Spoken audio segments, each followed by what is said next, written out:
Social media पे मेरे 11 million followers हैं एंड बहुत सारे लोग उसमें कर्ज के तले दबे हुए हैं। चाहे 30,000 रुपए महीना कमाते हो या 3 लाख रुपए महीना, महीने के एंड में ईएमआई देते देते कुछ भी नहीं बचता। मनी मैटर्स के इतने सारे एपिसोड हो चुके हैं एंड सेम कहानी रिपीट होती जा रही है। अंकुर, डेट बहुत है, लोन्स बहुत हैं, खर्चे तो संभल जाते हैं लेकिन ये लोन कहीं चुक ही नहीं पा रहे हैं। हम इन्वेस्ट कैसे करें? कोई इमरजेंसी फंड नहीं है, कोई प्रोटेक्शन नहीं है, फ्यूचर के लिए कोई सेविंग नहीं है। पूरी जिंदगी इसी लोन के चलते खत्म होती जा रही है। इस वीडियो में 5 स्टेप्स अपने लोन्स क्लियर करने के लिए, वो 5 स्टेप जो मैं हर मनी मैटर्स में हर एक शख्स के साथ सेम तरीके से दोहराऊंगा, चाहे वो आपकी सिचुएशन हो, उनकी हो या किसी भी और की। स्टेप नंबर 1, ये लोन आया भी कैसे? मेरे अनुभव में 3 चीजें रेगुलरली होती हैं जिनकी वजह से हम कर्ज के तले दब जाते हैं। Number 1, Dzire.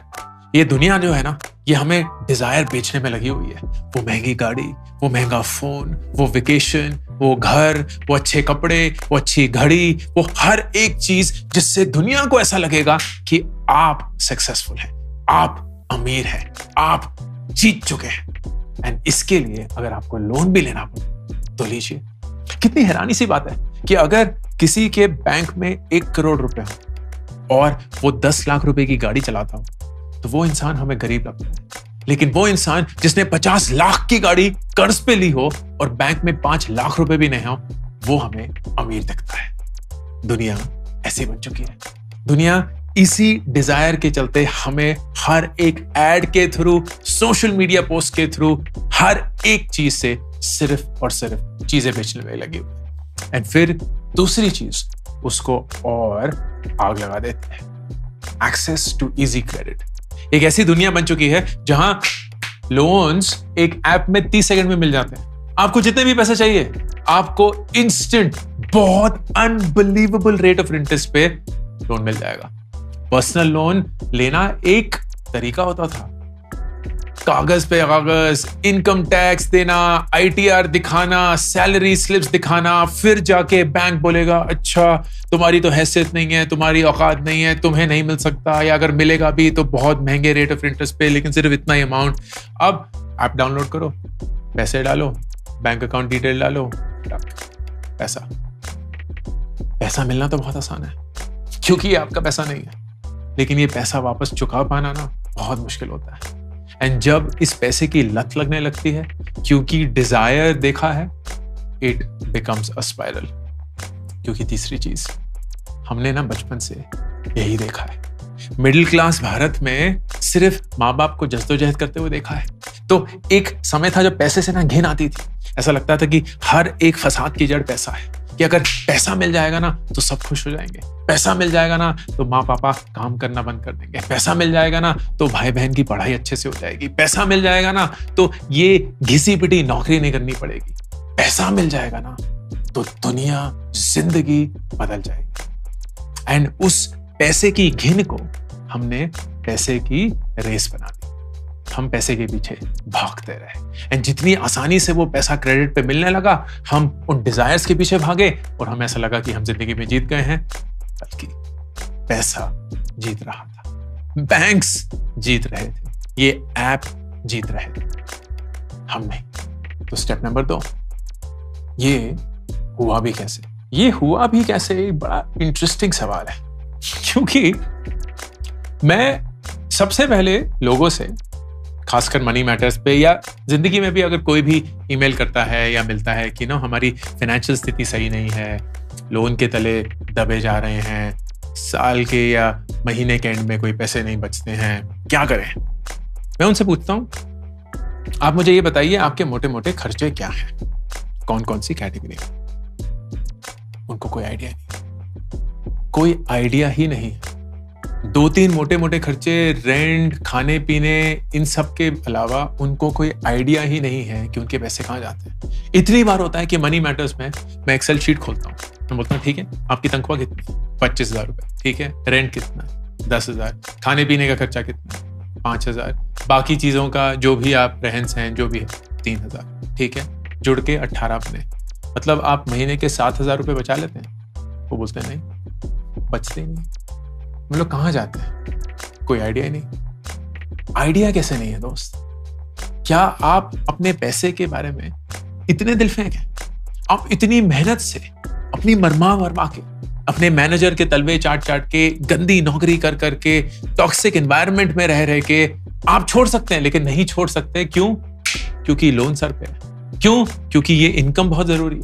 उस चीज के लिए आप इतनी मेहनत करने के लिए तैयार है, लेकिन आप थोड़ी सी भी मेहनत करके ये नहीं जानना चाहेंगे कि वो पैसे जब आपको मिल जाते हैं, उस पैसे के लिए जिसके लिए आप अपनी पूरी जिंदगी दांव पे लगाना चाहें, वो पैसे जब आपको मिल जाते हैं, वो पैसे आप खर्च कैसे करते हैं?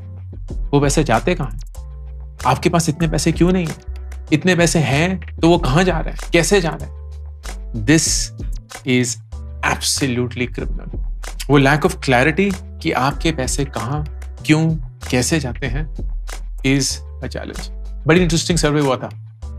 यंगस्टर्स ने बोला कि जब से यूपीआई आया ना, हमारे ज्यादा पैसे खर्च होने शुरू हो गए। क्यों? क्योंकि 4 डिजिट का पिन डालो, उड़ गए, और पता ही नहीं चलता। वो 15-15 रुपए आप दिन में करेंगे तो 500 रुपए महीने के उड़ गए। वो 100 रुपए दिन के करेंगे तो 3000 रुपए महीने के उड़ गए, एंड पता भी नहीं चलता। 4 डिजिट है। फिर यूपीआई लाइट आ जाता है कि इंटरनेट भी नहीं चाहिए, 2000 से कम की जो भी पेमेंट करनी है इंस्टेंटली हो जाएगी, बाद में सिंक कर लेंगे। And you are using your money as if you haven't worked hard for it. आपको कोई आइडिया भी नहीं है कि इस पैसे के लिए आपने कितनी मेहनत करी है, क्योंकि जब आप पैसे खर्च कर रहे होते हैं, आप ऐसे करते हैं जैसे आपने मेहनत करी नहीं। Then clearly something is wrong. तो इसीलिए मोस्ट इंपॉर्टेंट स्टेप नंबर 3, इस डेट से कैसे पीछा छुड़ाया जाए। अब इसके लिए बहुत सारे मिनी स्टेप्स हैं, लेकिन पहला मिनी स्टेप सबसे ज्यादा जरूरी इज क्लैरिटी एंड ट्रैकिंग कि आपका पैसा कहां जा रहा है। हर महीने के एंड पे as a company I sit down with my bank statement. मैं डाउनलोड करता हूं और उस बैंक स्टेटमेंट में 7 रुपए या 15 रुपए से लेके 15 लाख रुपए तक कोई भी अगर पेमेंट होगी, उसका 100% अकाउंट देता हूं। एक लाइन आइटम, एक भी चीज नहीं छोड़ता हूं। एंड इसका मतलब महीने के एंड मेरे पास ये क्लैरिटी आती है कि हमारा पैसा कहां गया है, कितना गया है और क्यों गया है। And when you do it repeatedly over a period of time, you begin to understand the value of money. More importantly, you begin to understand कि आपका पैसा कहाँ फालतू खर्च हो रहा है और कहाँ जरूरतों के लिए खर्च हो रहा है। ये आदत बचपन से पड़ी हुई। स्क्रीन पे देख रहे हैं आप ये शीट, सितंबर 2004 की बात है, मतलब 20 साल पहले की। पहली बार जिंदगी में कमाना शुरू किया था। हर एक खर्चा लिखा हुआ है। पेट्रोल कितना, मेरठ में एक ऑफिस टूर के लिए गया था, वहां एसटीडी कॉल करके कुछ होता था, 65 रुपए उसमें खर्च हुए हैं। फिर रुचि के साथ डेट पे गए हुए हैं तो ओपन ओवन 100 रुपए उसमें खर्च हो गए। आइसक्रीम या हल्दीराम, माँ को घर के पैसे दिए हुए हैं 2000 रुपए, बहन को दिए हुए हैं, ये आपकी बाइक की EMI जा रही है, ये 28 रुपए बल्ब में खर्च हुए हैं। आप देख रहे हैं हर एक चीज का हिसाब है। पेस्टल शीट्स खरीदी हुई हैं 16 रुपए की, सब्जी ली हुई है 25 रुपए के, जूते खरीदे थे 260 रुपए के उस समय पे, 10 रुपए की चॉकलेट ली हुई है। ये सारा फैमिली पे क्या खर्चा है, पर्सनल क्या खर्चा है, ट्रैवल पे क्या खर्चा है, खाने पे क्या खर्चा है और मिसलेनियस का खर्चा है। हर एक चीज का एक बजट बना हुआ है, हर एक चीज का बजट है। तो 4500 रुपए फैमिली पे, 3750 पर्सनल पे, 800 रुपए ट्रैवल पे, 2500 रुपए खाने पे, 1000 रुपए मिसलेनियस। ये एक्चुअल खर्चा है उस महीने का। तो 12550 रुपए का बजट, 12105 रुपए का खर्चा, 445 रुपए की बचत। ये आदत, यही आदत फिर ISB में भी रही। तो ISB में भी आप देखेंगे, ये कब की बात है, मार्च 2005 की बात है। हाँ, मार्च 2005 की बात है। एंड कैटेगरीज बढ़ गई हैं, तो खाने का खर्चा, ग्रोसरी का, पर्सनल, फोन, बुक्स, मिसलेनियस, सारी चीजें। आपका बजट 7300, एक्चुअल खर्चा उस महीने 11172 रुपए, 72 ही होता है ना, 72 रुपए। तो खर्चा कहाँ ज्यादा हुआ, 8000। ये खाने का खर्चा इतना ज्यादा क्यों हो गया, तो देख सकते हैं ट्रीट टू लेडीज। तो एक ट्रीट दे दी थी मैंने अपने गर्लफ्रेंड्स को जो वहां थी।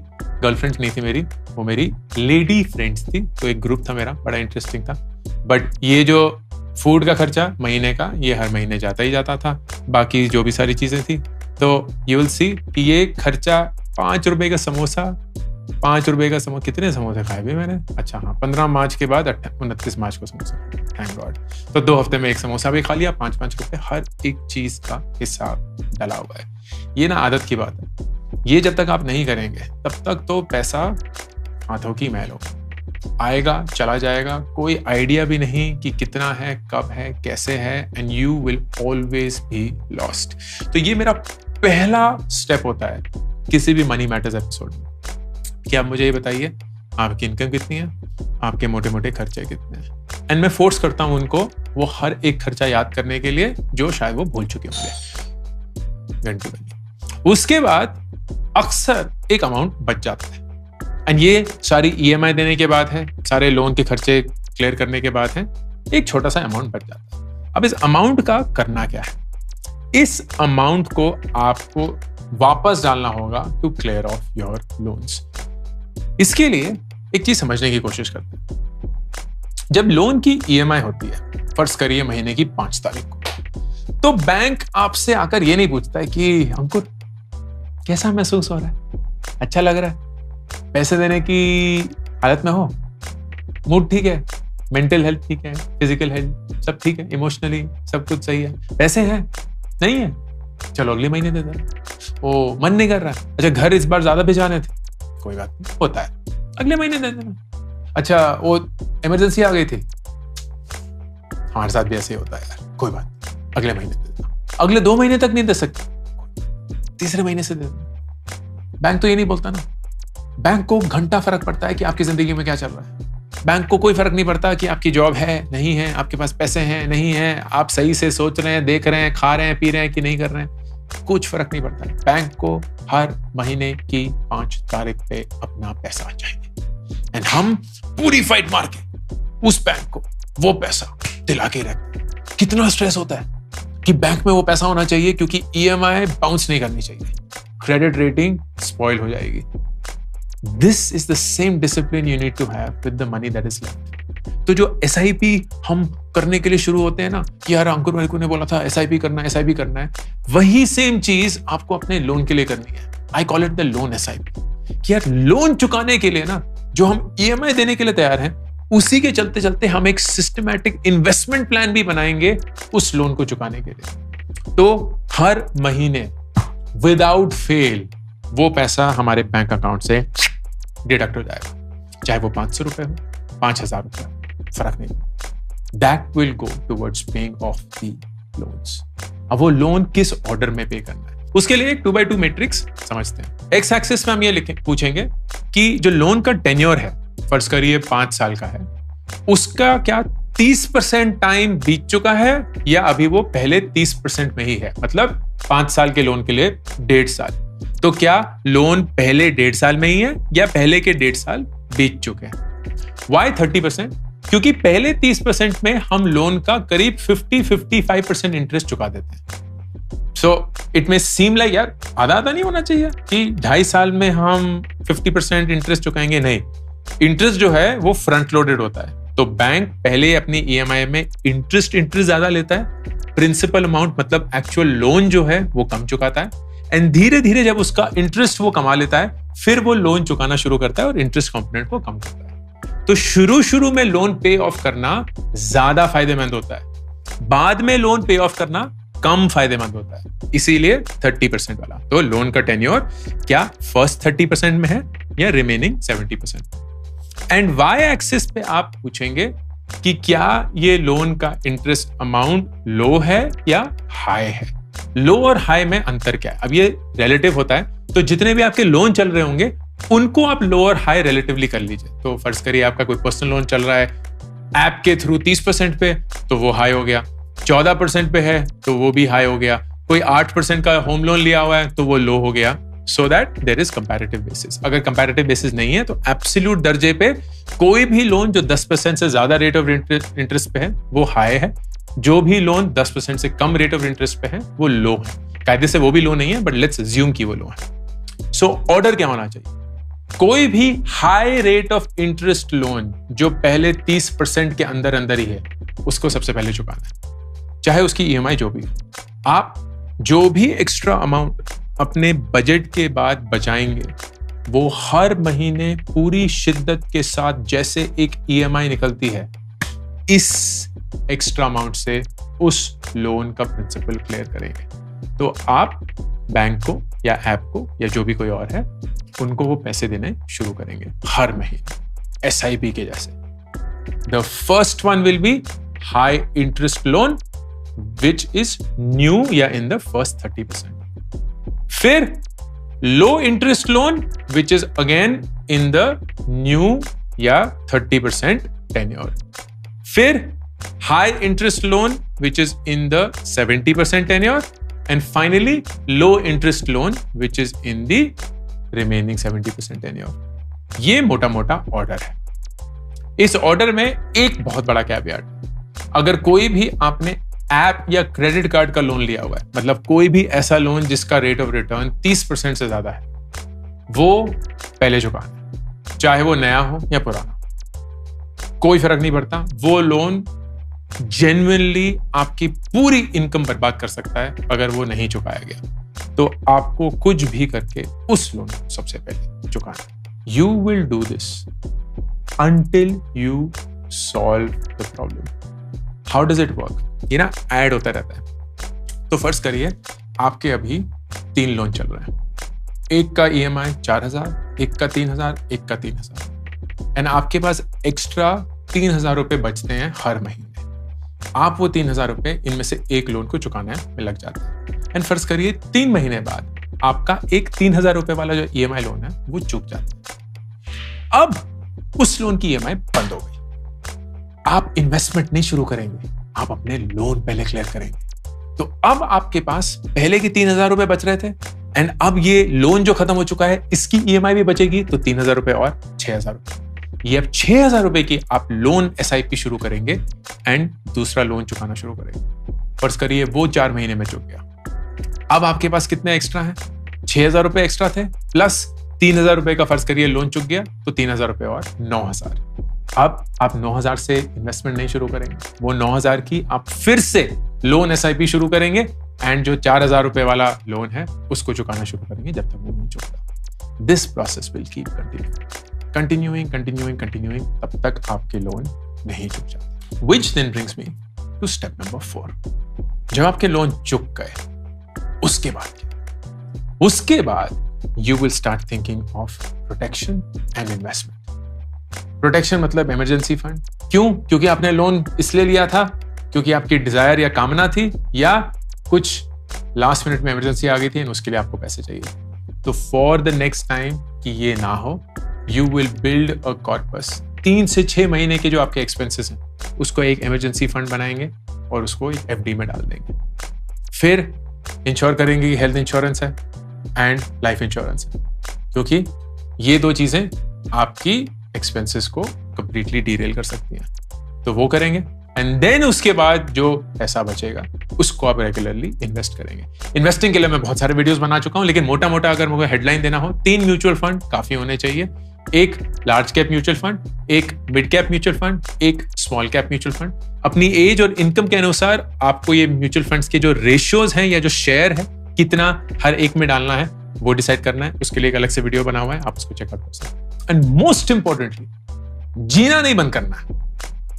ये नहीं है कि आप अपनी सारे कामनाओं का, अपनी सारी इच्छाओं का गला घुट के अब साधु महात्मा बन के सिर्फ 60 साल की उम्र में करोड़पति बनने का प्लान बना रहे हैं। नहीं, वो जिंदगी नहीं। आपको अपनी जिंदगी एंजॉय करते हुए थोड़ा थोड़ा पैसा अपने फ्यूचर जिंदगी के लिए अलग से रखना है। That is how it should.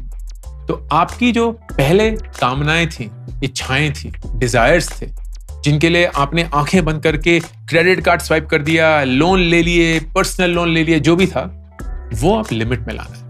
तो एक बजट के अनुसार चलना है।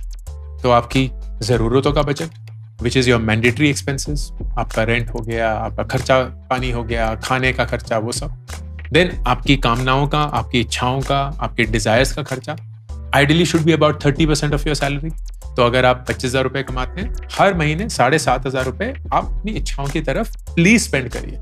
चाहे वो बाहर खाना हो, पार्टी करनी हो, या बचा के एक फोन खरीदना हो, या वेकेशन पे जाना हो, वो सारी चीजें विद इन दैट 7,500। और महीने के कम से कम 20% आपको आइडियली इन्वेस्ट करने चाहिए in the manner that you have according to your age and income. And finally we come to step number 5। अब ये स्टेप नंबर 5 जो है ना, ये असलियत है। एंड ये स्टेप है कि जिंदगी एक एक्सेल शीट के अनुसार नहीं चलती। जिंदगी में बहुत सारी ऐसी चीजें होती हैं जो आपके प्लान के अनुसार नहीं चलेंगी। जिंदगी में बहुत सारी चीजें आप प्लान करते हैं लेकिन वो आपको एक दूसरी दिशा में ले जाती है। मेरे साथ ये हुआ है। मुझे याद है बढ़ते हुए पापा ने वो सारी क्लासिक मिस्टेक्स करी थी जिनके बारे में मैं आज आपको वार्न कर रहा हूं। हम एक बहुत ही साधारण परिवार से हैं। हमेशा कामना थी, इच्छा थी कि मिडिल क्लास ट्रैप से निकल पाए। उस जमाने में वॉशिंग मशीन खरीदना बहुत बड़ी बात थी, एक टेप रिकॉर्डर खरीदना एक बहुत बड़ी बात थी, एसी खरीदना, कूलर खरीदना तो पता नहीं कब की बात थी, एक गाड़ी खरीद पाना बहुत बड़ी बात थी। लेकिन ये सारी चीजें हमने लोन पे ली क्योंकि कभी पैसे थे ही नहीं। वो क्रेडिट कार्ड स्वाइप करे, वो पर्सनल लोन लिए एंड कर्ज के तले दबते रहे। पापा ने एक बिजनेस शुरू किया, वो बिजनेस सही से नहीं चला, उसके कर्ज। मैंने ISB अपना MBA करने के लिए 14 लाख रुपए का लोन लिया, वो कर्ज। तो मुझे याद है जब 2006 में मेरी पहली बार नौकरी लगी थी आफ्टर माय MBA, कमा तो मैं 12 लाख रुपए महीना साल रहा था, लेकिन खर्चे ऐसे थे कि कुछ भी नहीं बचता। सारे लोन की EMI में चले जाते थे। पापा के लोन जो बचे हुए थे, मेरे एजुकेशन लोन जो बचा हुआ था, घर का खर्चा, मेरी गाड़ी का, मेरे पेट्रोल का, वो सारी चीजें। एंड 2007 में शादी करी, पर्सनल लोन लेके करी, 20 लाख रुपए लोन लिया था, वो फिर चुकाते रहे। And I am not lying when I से दिस। 2017 में जाकर 12 साल के बाद हमारे सारे लोन क्लियर हुए। 2017, 12 साल लग गए वो सारे लोन क्लियर करने में। पापा का जो बिजनेस लोन था 35-40 लाख रुपए का था। धीरे धीरे पाई जोड़ के हर महीने जितने भी बच पाते थे दे दे के वो लोन चुकाया। एजुकेशन लोन चुकाया, वो सारे पर्सनल लोन चुकाए। बहन की शादी हुई थी, उसके लिए पर्सनल लोन लिया, वो चुकाया। सारे लोन चुकाए। फिर 2020 में घर का लोन लिया क्योंकि घर पहली बार खरीदा और कोविड आ गया। इनकम कंप्लीटली स्टॉप हो चुकी थी। महीने के खर्चे चलाने के लिए सिर्फ 5 महीने के पैसे बैंक में बचे थे। कोई आइडिया नहीं कि क्या होने वाला है जिंदगी में, कोई आइडिया नहीं कि जिंदगी हमें कहां ले जाएगी। उस पॉइंट पे रुचि और मैंने, मेरी वाइफ और मैंने ये डिसाइड किया कि अगर अगले 2-3 महीने में कोई जरिया नहीं मिला इनकम कमाने का तो घर बेच देंगे। जो डाउन पेमेंट करी थी 50 लाख रुपए की, वो शायद वापस मिल जाएगी। पहाड़ों में चले जाएंगे, बच्चों को होम स्कूल करेंगे, किसी गांव के विद्यालय में बच्चों को पढ़ाएंगे और इस 50 लाख रुपए में अपनी जिंदगी बिता देंगे। थैंकफुली वो नहीं करना पड़ा। इनफैक्ट 2023 पिछले साल शुरुआत में हमने अपने घर का भी लोन चुकाया। 2023 में at the age of 43 it was the first time ever that we had reached a debt free status. हमारे सर पे कोई भी कर्ज नहीं था। पहली बार जिंदगी में, पहली बार 40 साल की जिंदगी के बाद पहली बार सर पे कोई लोन नहीं। तो लोन चुकाना क्या होता है? उस लोन को धीरे धीरे पाई जोड़कर सालों चुकाना क्या होता है मैं जानता हूं। तो अगर प्लान के अनुसार जिंदगी ना चले, एक चीज जो मैंने सीखी है वो ये है कि जो चीज आपके लिए काम कर रही है ना, वो पकड़ लो और उसे करते रहो। क्योंकि इसी चीज को डिसिप्लिन कहते हैं, इसी चीज को अनुशासन कहते हैं। डिसिप्लिन वो चीज नहीं होती जो आप अपना मन मार के अपने दिमाग को, अपनी बॉडी को कुचल कर कोई ऐसा करते हैं जो आपको पता है आपको करना चाहिए। वो डिसिप्लिन नहीं। डिसिप्लिन एक नेचुरल तरीका होता है जीने का, कि आपको पता है कि हर महीने ये आपको पैसे देने हैं टुवर्ड्स दैट बिग लोन जो आपको चुकाना है। एंड फर्क नहीं पड़ता कि आपकी जिंदगी में क्या चल रहा है। ये पैसे जागे ही रहेंगे, क्योंकि ये काम कर रहे हैं, ये उस लोन को चुकाने के काम आ रहे हैं, एंड ये आप करते रहेंगे। And it's the same form of discipline that works for everything in life. चाहे वो फिट होना हो, चाहे वो तरक्की करना हो, चाहे वो पैसे के बारे में पैसे को बढ़ाना हो, आपके रिश्ते हो, कोई भी चीज, उस चीज को पकड़ लीजिए जो आपके लिए काम करती है, और फिर आंखें बंद करके सिर्फ उस चीज को करते रहिए।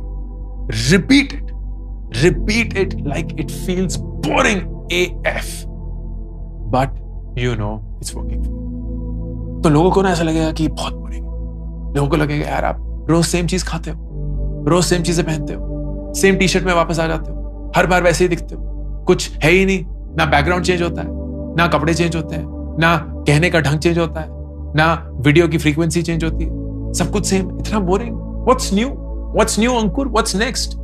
एंड मेरे लिए nothing is new, nothing is next. मैं सिर्फ एक ही चीज जो मेरे लिए काम कर रही है करता रहूंगा, क्योंकि वो मेरे लिए डिसिप्लिन है, वो मेरे लिए रूटीन है, वो मेरे लिए अनुशासन है।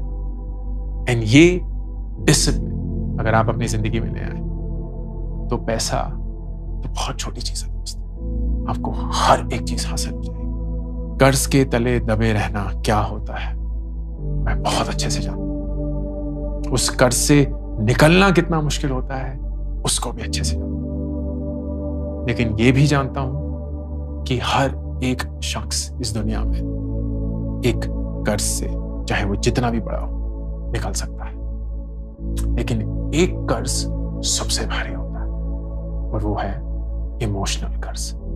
जो कर्ज हम अपने इमोशन पे ले लेते हैं ना, the feeling of pressure, the feeling of helplessness, the feeling of feeling like a loser, the feeling of being unsuccessful, the feeling of being इनएडिक्वेट,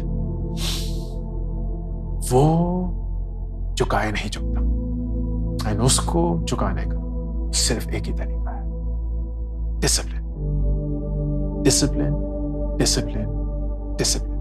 pick up the thing that works for you and keep repeating it. आपके सारे कर्ज, आपके सारे अरमान, actually पहले complete करना चाहिए, आपके सारे कर्ज चुक जाएं, आपके सारे अरमान पूरे हों, आप जिंदगी में बहुत बहुत बेइंतहा खुशियां कमाएं, इसी आशा के साथ अंकुर वारिकू साइनिंग ऑफ। मेरी नई किताब मेक एपिक मनी 1 महीने के अंदर ही 1 लाख कॉपीज बेचकर हिंदुस्तान की बेस्ट सेलर बन चुकी है। आप इसको ऑर्डर कर सकते हैं Amazon। इसी के साथ मेरी पहली 2 किताबें gate epic shit done and do epic shit भी बेस्ट सेलर्स हैं, Amazon पे अवेलेबल हैं। Audio book, Hindi format and English format, ये 3 किताबें आपकी रीडिंग जर्नी को एक आदत में बनाने के लिए।